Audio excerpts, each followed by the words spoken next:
Bwana Yesu asifiwe. Nina wasalimu nyote watazamaji wangu mniangalia kwa runinga.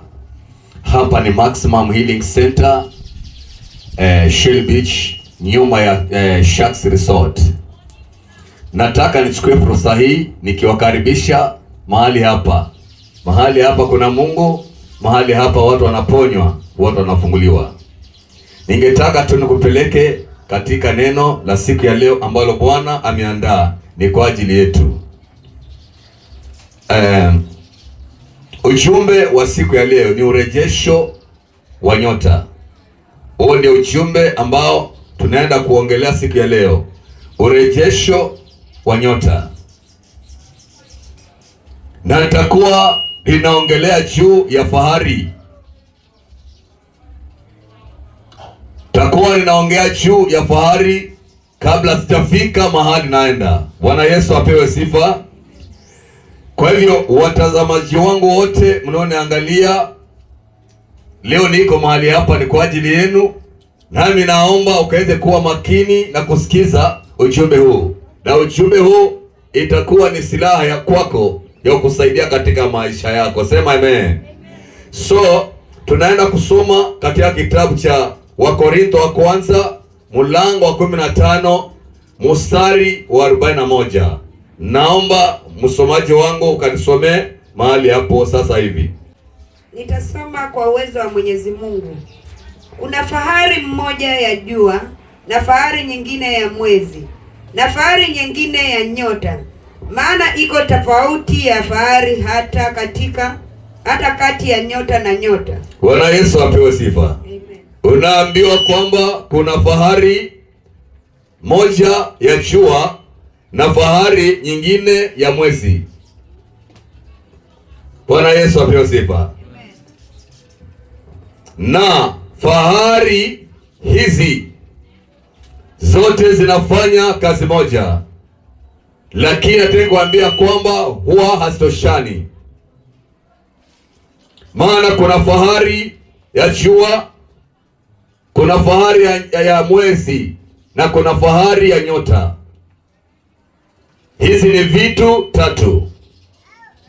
Kwa hivyo mwanadamu atakapozaliwa, huwa ndani yake kuna fahari ambayo huwa inawekwa, na anayeweka fahari hii ni Mwenyezi mwenyewe. Bwana Yesu apewe sifa. Sasa ninataka nikuangazie maana ya fahari ni nini. Tazamaji wangu, nataka ufuatilie maneno haya. Maana ya fahari nini? Fahari ni kuvuma na uwezo wake wa kuonyesha uzuri na mng'ao wa kipekee wa watu, kwa watu binafsi. Hiyo ndio maana ya fahari. Bwana Yesu apewe sifa.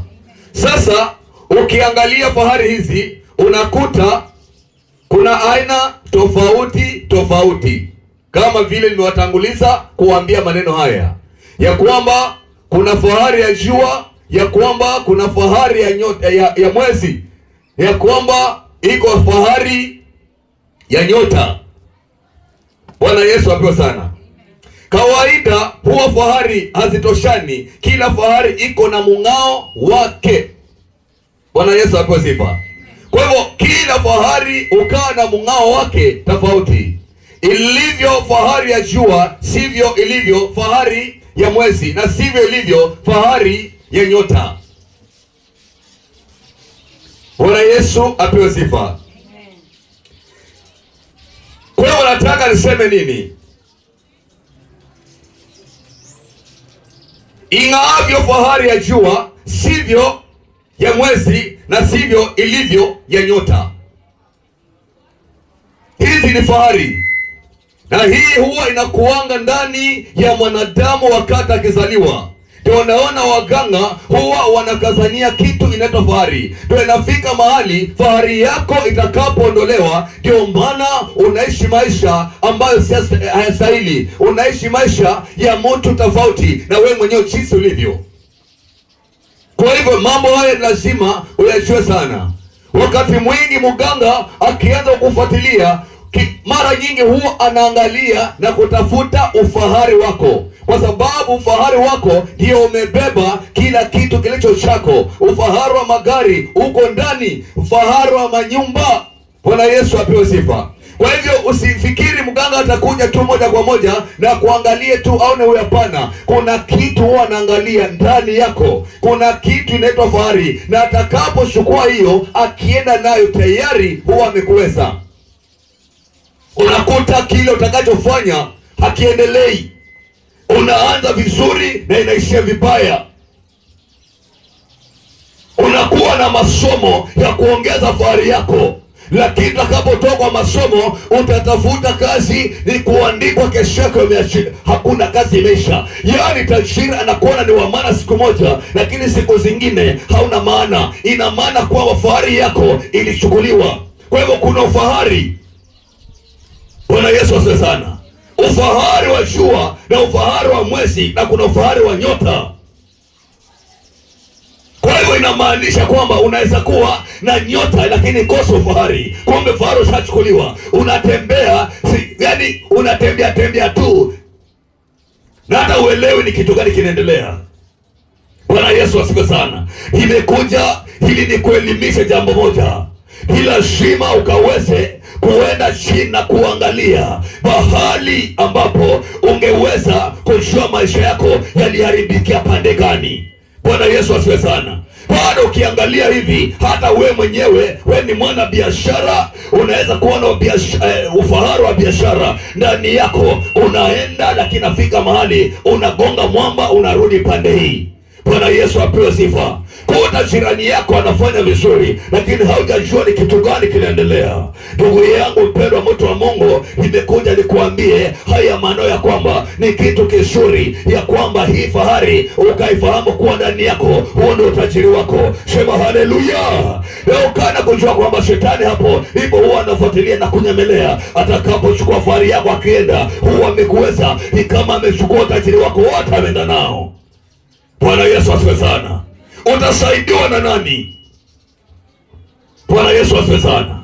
Kitu ya kwanza ndugu yangu mpendwa, mtu wa Mungu, anayeweza kusaidia ni huyu Mungu peke yake. Utakapojitoa kwa Mungu na utulie katika Bwana, na uendelee kumwomba Mungu, na uendelee kutoa sadaka, na uendelee kusimama na Mungu, inafika mahali maisha yako yataanza kurudia vizuri, kwa sababu utakapoomba na kumwambia Bwana, songa na ingia ndani ya kwangu. Yesu ni mwaminifu, anaingia naye atachukua kile kilichoibwa na shetani na atakuregeshea. Sema haleluya. Pigie Bwana makofi mazuri kama tuko pamoja. Bwana apewe sifa. Haleluya, haleluya.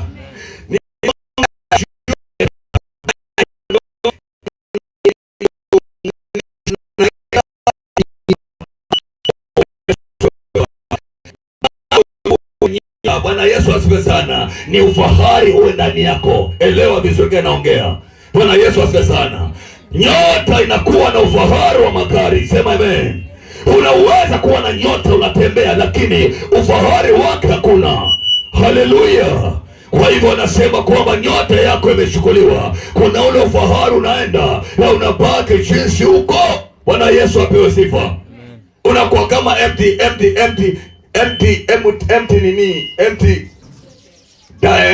bin, chombo kisicho na maji, tabaki hivyo basi.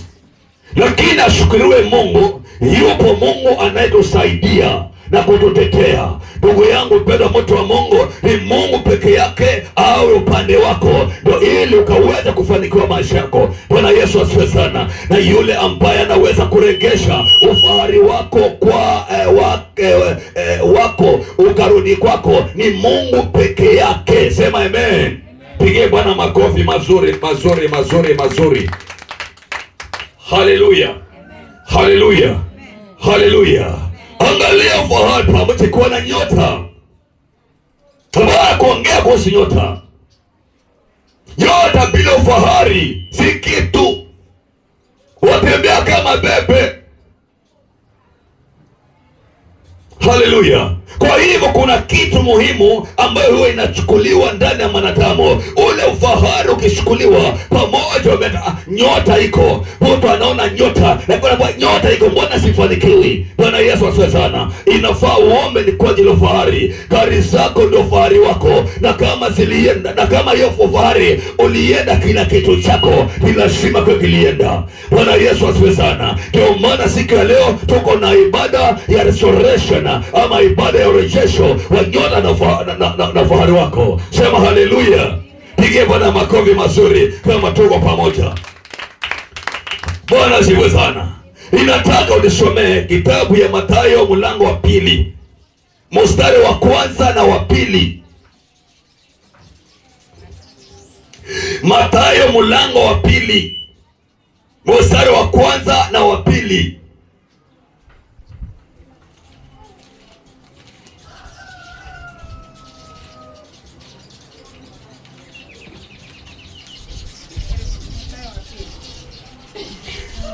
Mathayo mlango wa 2 mstari wa 1 na wa 2. Nitasoma kwa uwezo wa Mungu. Yesu alipozaliwa katika Bethlehemu ya Uyahudi, zamani za mfalme Herodi, tazama, mamajuzi wa mashariki walifika Yerusalemu wakisema, yuko wapi yeye aliyezaliwa mfalme wa Wayahudi? Kwa maana tuliona nyota yake mashariki. Yuko wapi huyo aliyezaliwa? Endelea. Tumeona nyota yake mashariki, nasi tumekuja kumshuhudia. Shamaliza. Bwana Yesu apewe sifa. Ona maneno haya jinsi vile alivyoenda. Huu ni kuzaliwa kwake Yesu Kristo. Yeye alizaliwa katika mwili. Alizaliwa na alikuwa na baba na mama wa kimwili, Yusufu na Mariam. Mtoto huyu aliingizwa katika tumbo katika nguvu ya Roho Mtakatifu, na mtoto huyu ilifika mahali akazaliwa, na mtoto huyu alizaliwa akiwa na fahari. Bwana Yesu apewe sifa. Nyota iliyoonekana kutoka mbali. Bwana wakati alivyokuwa ashazaliwa, mara moja kuna nyota iliyopanda katika anga. Bwana Yesu asifiwe sana. Na ikawa inaonekana ilikuwa ni kitu kumeremeta na kitu nzuri, lakini hakuna mtu ambaye aliweza kuisoma ile nyota, isipokuwa ilikuwa ni mamajusi ndio alisoma hiyo nyota. Bwana Yesu apewe sifa. Haleluya. Na kweli walivyosoma waliona ufahari wa hiyo nyota, ndio maana wakaanza kuifuatilia. Haleluya. Tunataka nikuambie, huwa mara nyingi nyota ya mwanadamu inafuatiliwa, ule ufahari unafuatiliwa ili ukaondolewe. Haleluya. Bwana Yesu asifiwe. Wakaona nyota na wakasoma kilicho ndani ya nyota. Bwana waliona ufahari, wakasema kuna mtoto amezaliwa kuliko Bethlehemu. Hapo huyo mtoto alizaliwa ili kwamba kaweze kwa mfalme wa Israeli na Wayahudi. Bwana Yesu asifiwe sana. Ile ilikuwa inamaanisha tayari kuna ufahari, na nyota imeonekana ikiwa na fahari yake ndani. Bwana Yesu apewe sifa. Hiyo ndio iliwafanya mpaka mamajusi hawakuwa na amani mahali, wakasema ni lazima twende. Nataka nikuambia kwamba nyota yako na ufahari wake itakaporudi, kuna watu watakapokosa amani kutoka mbali sana, wakikutafuta ili wakuona kubariki. Sema amen. Pigie Bwana makofi mazuri. Nyota na ufahari ukiwa ndani yako, utatafutwa na matajiri. Watu watakutafuta, wenye pesa watakutafuta, wakupatie kazi, maana wameona nyota na ufahari. Bwana Yesu asifiwe sana. Haleluya. Nami nakutangazia siku ya leo, enda ukaangaze kwa jina la Yesu, na aliyechukua nyota yako akaweze kuregesha kuanzia leo. Sema fire. Piga vigelegele kwa Bwana Yesu. Bwana Yesu apewe sifa. Wakaweza kutoka sahihi, wakawa wanaenda, wanataka wajue mtoto amezaliwa wapi. Bwana Yesu apewe sifa.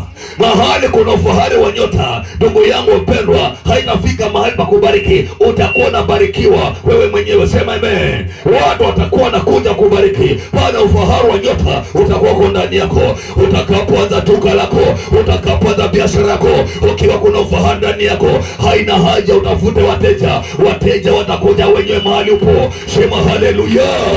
Pigie makofi Bwana Yesu kama tuwa pamoja. Inachua neno hili ni lako, na ninataka ulifanyie kazi ndugu yangu. Haleluya. Bwana Yesu asifiwe. Bwana mama Jose wakuwa na amani, wakasema acha tuende, wakasema acha tuende, wakaenda mpaka wakafika mahali Yesu alipozaliwa, na walifika mahali pale walifurahi katika mioyo yao. Yote atakuwa anafanya biashara ama mfanya biashara yote, mteja atakaye kuja mahali pale hakuji mahali pale amekasirika, inataka kuja mahali pale akiwa na furaha. Sema haleluya. Ukiona sema na huwa kuna ufahari wa biashara umeenda na nyote imeenda. Sema amen. Bwana kuna muunganisho ndani yako, kwa hivyo kuna kwa disconnection na inakatwa. Unabaki vile uko. Wauza chakula wenzako wanamalishiwa, wewe unabaki vile uko.